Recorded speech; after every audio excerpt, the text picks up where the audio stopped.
ఓం శ్రీమాతే లలితాంబికాయై నమః. ఆ జగన్మాత పాదపద్మాలకు నమస్కరిస్తూ భక్త కోటి అందరికీ నా హృదయపూర్వక ప్రణామాలండి.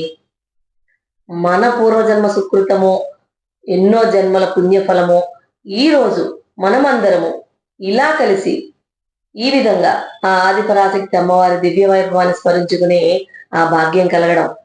మరి అమ్మవారి శరీరంలోని ప్రతి అవయవం ఒక వేదం, ప్రతి అందం ఒక ఉపనిషత్తు, ప్రతి కటాక్షం ఒక వరప్రదానం.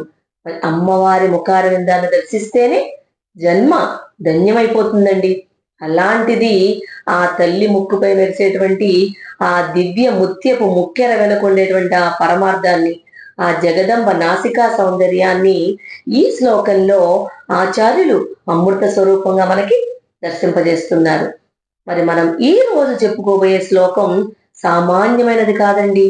జగద్గురు ఆదిశంకరాచార్యుల వారు తమ వాగ్ధాటితోటి భక్తి పారవస్యంతో ముల్లోకాల నాయిక అయినటువంటి శ్రీ రాజరాజేశ్వరి దేవిని సాక్షాత్కరింపజేసిన సౌందర్యలహరిలోని పరమ పవిత్రమైన 61వ దివ్య శ్లోకం. అమ్మవారి అనుగ్రహం కోసం మనం నిత్యం చేసే పారాయణలో ఆ తల్లి అంగ సౌందర్యాన్ని తలుచుకోవడం అంటే మన అంతరాత్మను శుద్ధి చేసుకోవడమే. ఈ శ్లోకం కేవలం విన్నా చాలు మీ ఇల్లు ఒళ్ళు ఆ తల్లి చల్లని శ్వాసతో అనంతమైన ఐశ్వర్యంతో నిండిపోతాయి.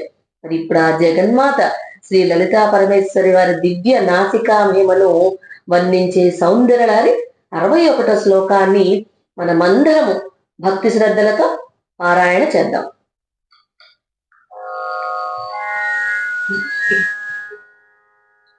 హసో నాసా వంశస్తు హినగిరి వంశ ధ్వజపటి త్వదీయో నేదీయ ఫలతు ఫలమస్మాకముచితం వహత్యం తన్ముక్తా శిశిరకర నిశ్వాస ఘళితం సమృద్ధ్యాయస్తాసాం బహిరపి చ ముక్తా మణిధరః.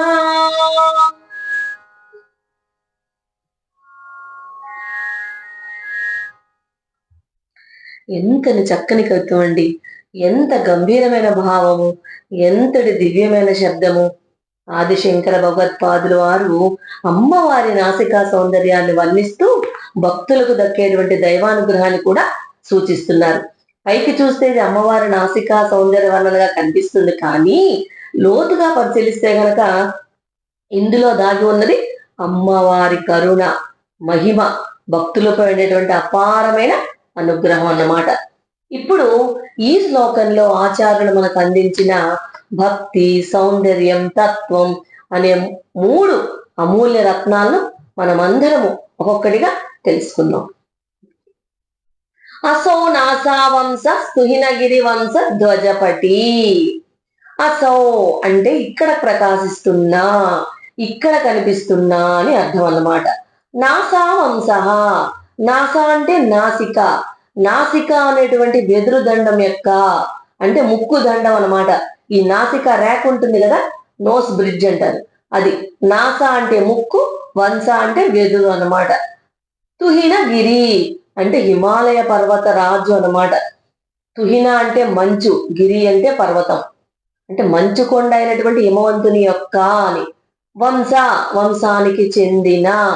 ధ్వజపటి అంటే జెండా స్తంభం, దాన్నే విజయకేతనం అంటారు, ఇంకా జెండా వస్త్రం అంటారు. ధ్వజ అంటే జెండా, పటి అంటే వస్త్రం అన్నమాట.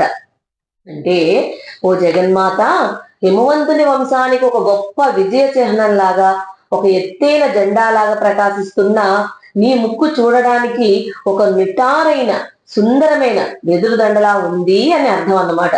ఇక్కడ జగద్గురు ఆదిశంకరాచార్యుల వారు ఒక అద్భుతమైన పదశ్లేషను, ఉపమానాన్ని ఇక్కడ ఉపయోగించారు. అదేంటంటే వెదురుతో పోలిక చేశారు. నాసా వంశ అంటే వెదురుతో పోలిక. కవులు సహజంగానే నిటారుగా అందంగా ఉండే ముక్కును వెదురుతో పోలిస్తారు కదా.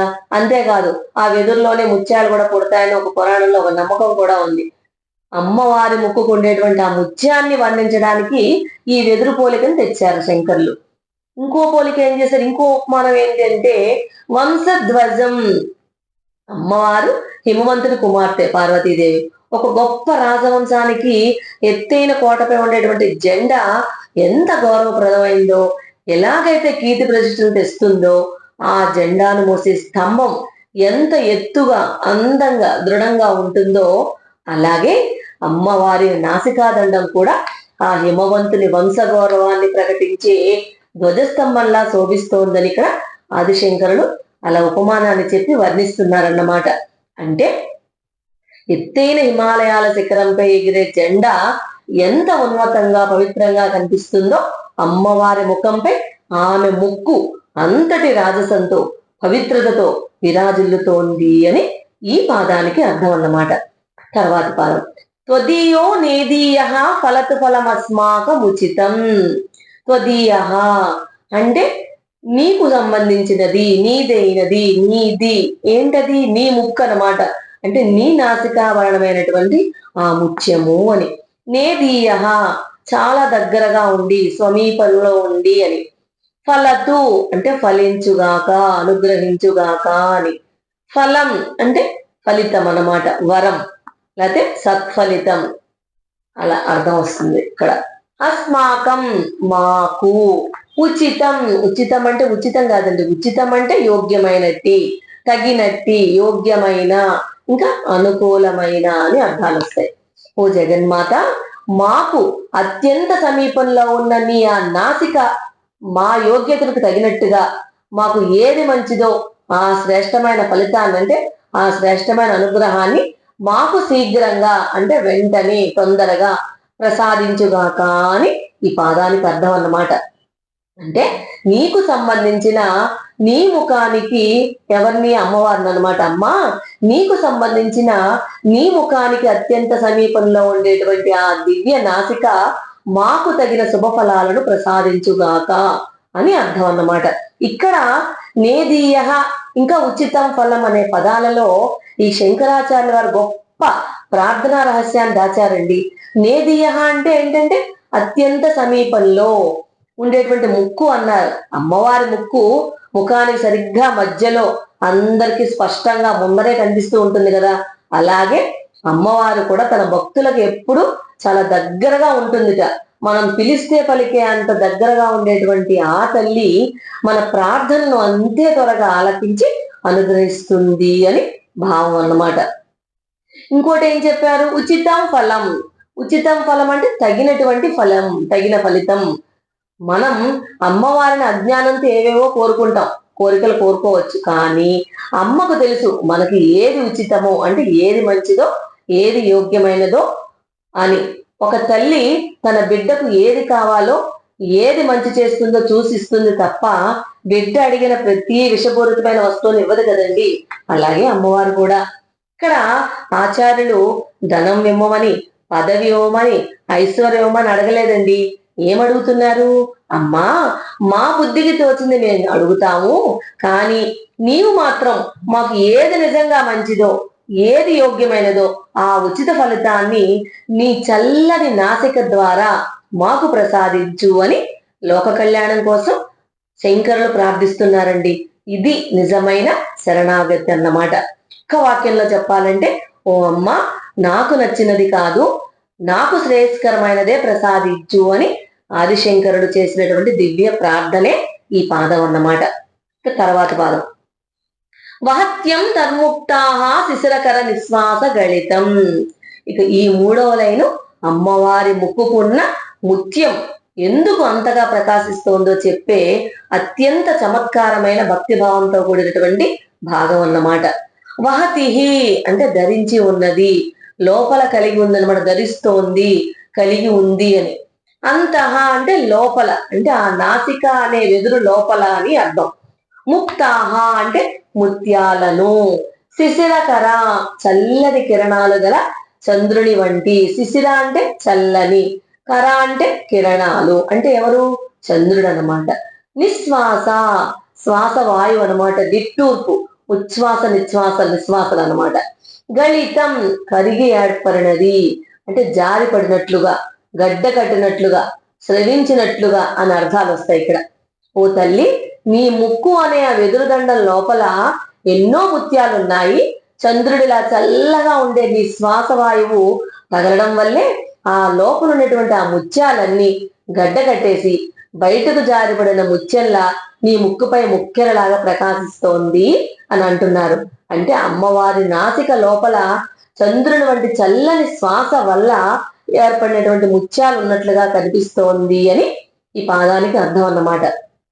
ఇక్కడ అంతరార్థం ఏంటంటే, ఇక్కడ శంకరాచార్యుల వారు ఒక అద్భుతమైన శాస్త్ర రహస్యాన్ని, కవితా చమత్కారాన్ని ముడిపెట్టారండి. ఎలా అంటే, వెదురులో ముత్యాలు అంటే అంతర్ముక్తాహ అంటే పూర్వకాలంలో వెదురు గర్భంలో అత్యంత స్వచ్ఛమైన ముత్యాలు పుడతాయని ఒక నమ్మకం ఉండేది. దాన్నే వాళ్ళప్పుడు వంశముక్తాఫలం కూడా అనేవారు. అమ్మవారి ముక్కు వెదురు దండం లాంటిది కాబట్టి దాని లోపల కూడా ఎన్నో దివ్యమైన ముత్యాలు ఉన్నాయి అని ఇక్కడ ఒక చమత్కారాన్ని ముడిపెట్టారు. ఇంకో రెండో చమత్కారం ఏంటి? చంద్రుని వంటి చల్లని శ్వాస, శిశిరకర నిశ్వాస. అంటే అమ్మవారి శ్వాస ఎంత చల్లగా ఉంటుందంటే చంద్రుని కిరణాలంతా హాయినిస్తుందిట.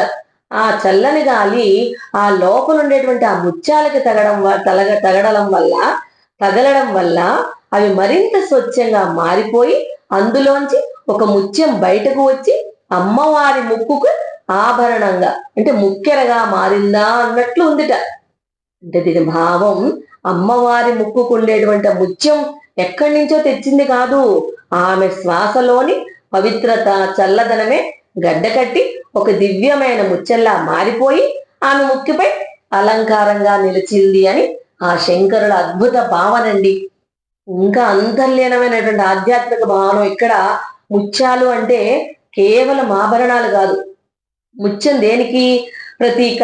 పవిత్రతకు, నిర్మలత్వానికి, ఒక విలువకు ప్రతీక అన్నమాట.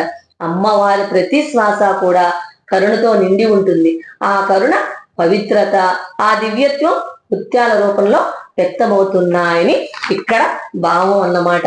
అంటే అమ్మవారి అంతరంగం మొత్తం కరుణామృతంతో నిండి ఉంది అని ఆచార్యులు మనకి ఇక్కడ సూచిస్తున్నారు. సముద్రంలో ముత్యాలు పుడతాయి, కానీ జగజ్జనుని దగ్గర ముత్యాలు సముద్రం వల్ల కాదండి, ఆమె దివ్య శ్వాస వల్ల పుడుతున్నాయని శంకరులు ఇక్కడ ఊహిస్తున్నారు.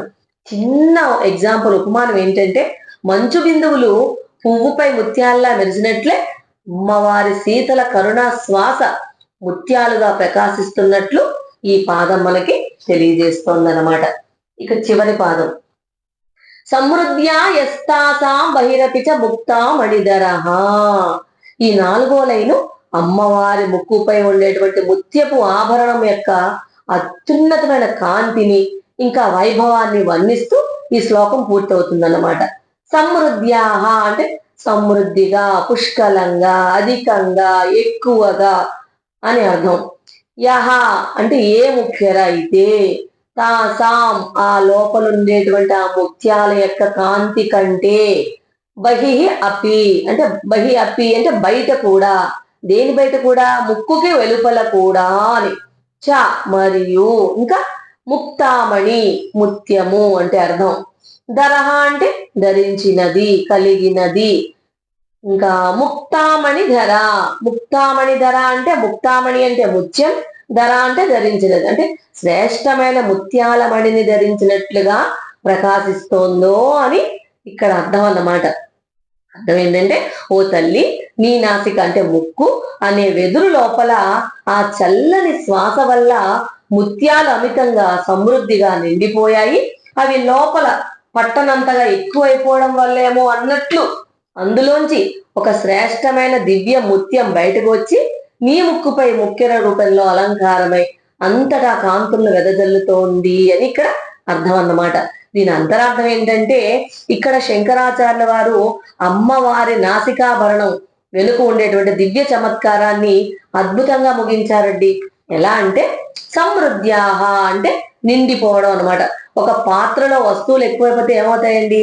అవి పైకి ఎలా వస్తాయో అమ్మవారి ముక్కు అనే వెదురు దండంలో కూడా ఆమె యొక్క చల్లని శ్వాస వల్ల పుట్టినటువంటి ఆ ముత్యాలట అంతరంగంలో బాగా సమృద్ధిగా నిండిపోయాయట. బహిరపిచ బయట కూడా. అలా లోపల నిండిపోయినటువంటి ఆ ముత్యాల కాంతి ఏంటంటే తట్టుకోలేక అవన్నీ బయటకు పొంగి పొర్లి అమ్మవారి ముక్కు వెలుపలంటే ముక్కు బయట ఒక అద్భుతమైన ముత్యపు ముక్కెరలాగా మనందరికీ భక్తులందరికీ దర్శనమిస్తోంది అని శంకర్లు ఇక్కడ దివ్య చమత్కారాన్ని మనకి చెప్పి ముగించారన్నమాట. దీని భావం ఏంటంటే అమ్మవారి అంతరంగంలో ఉన్నటువంటి పవిత్రత, ప్రశాంతత, భక్తులపై ఉండేటువంటి కరుణ ఎంత అమితంగా ఉన్నాయో అది ఆమె ముఖంపై, ముక్కుపై ఉండేటువంటి ముత్యపు కాంతి రూపంలో బయటకు అంతలా ప్రకాశిస్తోంది అని. ఆ ముత్యాన్ని చూసినంతనే భక్తులందరికీ, మనందరికీ అన్నమాట, అజ్ఞానాంధకారం తొలగిపోతుంది అని దీని పరమార్థం. సాధారణంగా సాధారణ మనుషులు బయట అందంగా కనిపించడానికి ఆభరణాలు ధరిస్తారు. కానీ జగజ్జనని విషయంలో మాత్రం వేరుగా ఉందండి. ఆమె అందం ఆభరణాల వల్ల కాదు, ఆమె దివ్య స్వరూపం వల్ల ఆభరణాలకే అందం వస్తుందట. అమ్మవారి నాసికలో వెలుగుతున్నటువంటి ఆ ముక్తామణి కేవలం ఒక ఆభరణం కాదు, ఆమె అంతరంగంలో నిండినటువంటి కరుణ, పవిత్రత, జ్ఞానం, మంగళత్వం అనే అమూల్యమైన ముత్యాలకు అది ఒక బాహ్య ప్రతీక, అంటే చిహ్నము అని అర్థం అన్నమాట. ఇక్కడ శంకరాచార్యుల వారు ఇక్కడ ఒక గొప్ప సందేశాన్ని కూడా ఇస్తున్నారు. అమ్మవారి అంతరంగం ముత్యాల నిధి, అందుకే వెలుపల ధరించిన ఒక్క ముత్యం కూడా అపూర్వ కాంతిని వెదజల్లుతోంది అని ఒక గొప్ప సందేశాన్ని మనందరికీ ఇస్తున్నారు. ఒక్క వాక్యంలో చెప్పాలంటే ఈ పాదానికి అర్థం, అమ్మవారి అంతరంగంలో నిండిన కరుణామృత సంపదకు చిహ్నంగా ఆమె నాసికపై వెలుపల కూడా ముక్తామణి ప్రకాశిస్తోంది అని భావం అన్నమాట. ఇక ఈ మొత్తం ఈ శ్లోకానికి ఈ భావార్థంలోకి వెళ్తే కనుక, ఈ శ్లోకంలో శంకరాచార్యుల వారు అమ్మవారి ముక్కును, ఆ ముక్కుకు ఉండేటువంటి అందమైన ముత్యాన్ని వర్ణించారండి. వాటి దర్శనం చేతనే సకల కోరికలు తీరుతాయని ఆయన చెప్తున్నారు. అమ్మవారి ముఖార విందంలో నాసిక అత్యంత సుందరమైనది అన్నమాట. అది హిమవత్ పర్వత రాజవంశానికి ఒక విజయ చిహ్నం లాగా నిలుస్తుందట. ఆమె శ్వాసలోని చల్లదనానికి ఆమె ఆభరణాలు కూడా పరవశించిపోయాయిట. మనము అమ్మవారిని ప్రార్థించినప్పుడు ఆమె నాసికపై మెరిసే ముత్యంలాగా మన జీవితాలు కూడా అమ్మవారి కరుణ అనే కాంతితో ప్రకాశించవచ్చని ఈ శ్లోకం మనకి చెబుతోంది. ఈ శ్లోకం యొక్క భావాన్ని చాలా ఈజీగా చెప్పుకోవాలంటే కనుక, మన ఇంట్లో అమ్మ మనల్ని ఎంత ప్రేమగా చూస్తుందో, ఈ సృష్టికి అమ్మ అయినటువంటి ఆ రాజరాజేశ్వరి దేవి కూడా మనల్ని అంతకంటే చల్లగా చూస్తుంది. సాధారణంగా ఒక గొప్ప రాజు కోటపైన ఎగిరే జెండా ఆ వంశానికి ఎంత గౌరవాన్ని ఇస్తుందో, హిమాలయ పర్వత రాజు కూతురైనటువంటి పుత్రిక అయినటువంటి మన అమ్మవారి ముక్కు కూడా ఆమె వంశానికి అంతటి పవిత్రమైన గౌరవాన్ని ఇస్తోంది అని చెప్తున్నారు. ఇంకా ఏం చెప్తున్నారు, అమ్మ శ్వాస, ఊపిరి ఎంత చల్లగా ఉంటుందంటే ఆ చల్లదనానికి ఆమె ముక్కు లోపల ఉండేటువంటి పవిత్రత అంతా కూడా గడ్డగట్టేసి ఒక అందమైన ముత్యంలాగా బయటకు వచ్చి ఆమె ముక్కుపై ముక్కెర్లా మారి మెరిసిపోతోందని చెప్తున్నారు. అంతేకాకుండా రెండు నాసిక మధ్యలో ఉండే దూలానికి బులాకి ఉంటుంది కదండి, బులాకి అంటారు దాన్ని. అది అమ్మవారు శ్వాస తీసుకుంటున్నప్పుడు అది లోపలికి వదిలినప్పుడు బయటికి వస్తూ ఉంటుందట. అది చూస్తే తల్లి నీ నాసిక కూడా వెదురు బొంగులాగా ముత్యాలు పుట్టిస్తుందా అన్నట్లు ఉంది అని శంకర్లు చమత్కరిస్తున్నారు. ఇక్కడ మనము ఇంకొక పరమరహస్యాన్ని, అద్భుతాన్ని కూడా దర్శించాలండి. ఏంటంటే అమ్మవారి ముక్కుకు ఉండేటువంటి ఆ ముత్యపు ముక్కెర కాంతి సామాన్యమైనది కాదు. అది తారాకాంతి తిరస్కార నాసాభరణ భూషిత, అంటే ఆ తల్లి ముక్కెరలోంచి వచ్చేటువంటి ఆ దివ్యమైన కాంతి ఎంతటిదో తెలుసా? ఆకాశంలో మెరిసే చంద్రుని చల్లదనాన్ని, కుజగ్రపు తేజాన్ని, అంతరిక్షంలో ఉండేటువంటి నక్షత్రాల వెలుగును కూడా మించిపోతుందట. మన కంటికి కనిపించే గ్రహాలు, నక్షత్రాలు ఎంత వెలిగిపోతున్నా సరే ముల్లోకాలను ఏలేటువంటి ఆ జగన్మాత ముక్కుపై ఉండేటువంటి ఆ ముత్యపు కాంతి ముందు అవన్నీ వెలవెలబోవాల్సిందే అని అర్థం. తారాకాంతి తిరస్కార నాసాభరణ వాసుద భూషిత అంటే ఇది లలితా సహస్రనామంలో వస్తుంది, మీ అందరికీ గుర్తుకు వచ్చే ఉంటుంది. అంతటి దివ్య నక్షత్ర కాంతిని తిరస్కరించి మించిపోయేటువంటి అఖండమైన వెలుగులు విరజిమ్మే ఆ నాసాభరణాన్ని ధరించినటువంటి ఆ తల్లి రాజేశ్వరి దేవి అని. ఆ కాంతి మన హృదయాలపై పడితే కనుక మన జీవితాల్లో ఉన్న కష్టాలనే చీకట్లన్నీ ఒక్క క్షణంలో పటాపంచలైపోతాయట. మనం అజ్ఞానంతో ఏవేవో కోరికలు కోరతామండి, కానీ ఒక మంచి తల్లిలాగా మనకు ఆవిడ ఏది నిజంగా మంచిదో, ఏది ఇస్తే మన జీవితం బాగుపడుతుందో ఆ సరైన ఫలితాన్ని, ఐశ్వర్యాన్ని అమ్మ తన ముక్కుపై మెరిసే ఆ ముత్యపు కాంతితో మనకు శీఘ్రంగా అనుగ్రహిస్తుందని ఈ శ్లోకం యొక్క పరమ పవిత్రమైన అంతరార్థం అన్నమాట. ఎంత గొప్ప ధ్యానం అండి! ఈ శ్లోకాలన్నీ ఏదో చదివాం, పారాయణం చేసాం అనడానికి కాదు. ఒక్కో పాదాన్ని అనుభవిస్తూ ధ్యానిస్తూ చదవాలి అందరూ. అందుకే కాస్త నెమ్మదిగా హాయిగా ఉన్నప్పుడు వీటిని చదవండి. అప్పుడు అమ్మవారి అనుగ్రహం కూడా తప్పకుండా కలిగి తీరుతుంది అందరికీ. ఇదండి ఈ శ్లోకం యొక్క పరమార్థం. అమ్మవారి ముక్కుకు ఉండేటువంటి ముత్యం కేవలం ఆభరణం కాదు, అది అమ్మవారి చల్లని శ్వాసకు, ఆమె కరుణకు ప్రతిబింబం. ఈ శ్లోకం ద్వారా శంకరులు మనకు చెప్పిన సందేశం ఏంటంటే, అమ్మవారి బాహ్య సౌందర్యం వెనుక అపారమైన కరుణ దాగి ఉంది. ఆమె శ్వాస కూడా అనుగ్రహమే, ఆమె సన్నిధి కూడా మంగళమే. ఆమెను భక్తితో ఆశ్రయించిన వారికి ఆ తల్లి వారి యోగ్యతకు తగిన శుభఫలితాలను ప్రసాదించి జీవితాన్ని శాంతి, ఐశ్వర్యం, ఆనందంతో నింపుతుంది అని అర్థం. ఇదే ఈ దివ్య శ్లోకంలోని అమృత సమానమైన భావార్థం. దీనికి ఒక ఉపమానం కూడా ఏం చెప్తున్నాను చిన్నది, ఏంటంటే మీకు అర్థం అవడానికి, కొండపై రెపరెపలాడే విజేత జెండా ఎలాగైతే ఎత్తుగా అందంగా ఉంటుందో అమ్మవారి నాసిక కూడా అంతటి రాజసంతో సౌందర్యంతో విరాజిల్లుతోంది అని అర్థం. విన్నారు కదా, అమ్మవారి ముక్కుపై మెరిసేటువంటి ఆ ముత్యపు ముక్కెర వెనుక ఎంతటి దివ్యమైన రహస్యం దాగి ఉందో. మరి ఆ తల్లి అంతరంగంలోని పవిత్రత లోకాన్ని చల్లగా చూచే ఆమె శ్వాసలోని కరుణే బయటకు ఆ ముత్యపు కాంతిలా ప్రకాశిస్తోందన్నమాట. ఈ రోజు ఈ శ్లోకాన్ని విన్న ప్రతి ఒక్కరిపై ఆ జగన్మాత చల్లని చూపు, ఆమె కరుణా కటాక్షాలు ఎల్లప్పుడూ ఉంటాయని నేను మనసారా నమ్ముతున్నానండి. మన హృదయాలను మాత్రం మనం అందరము ఆ తల్లి పాదపద్మాలకు సమర్పిస్తూ ఈ మంగళకరమైన సమయాన్ని ఇంతటితో ముగిద్దాం. గుర్తించుకోండి, అమ్మవారిని నమ్మిన వాడెవ్వడు ఎప్పటికీ దిక్కులేని వాడు మాత్రం కాడు. ఆమె శ్వాసలోని చల్లదనం మన కష్టాలని, మీ కష్టాలని, మనందరి కష్టాలన్నింటినీ దూరం చేస్తుంది. అమ్మవారి మహిమను వినండి, హృదయంలో నింపుకోండి, జీవితాన్ని దివ్యంగా మార్చుకోండి. ఈ రోజు అమ్మవారి నాసికా సౌందర్య వర్ణన మీ మనసుకు ఎంతటి ప్రశాంతతను ఇచ్చిందో చిన్న కామెంట్ రూపంలో మాతో పంచుకోండి ప్లీజ్. అలాగే మీ అంతరంగంలో ఆ తల్లి రూపాన్ని కూడా ధ్యానిస్తూ కామెంట్ సెక్షన్ లో శ్రీమాత్రే నమః లేకపోతే జై జగన్మాత అని భక్తితో టైప్ చేసి పెట్టండి ప్లీజ్. మీరు చేసే ఆ ఒక్క కామెంటు అమ్మవారి నామస్మరణ మరికొంతమంది భక్తులకు చేరవేస్తుంది.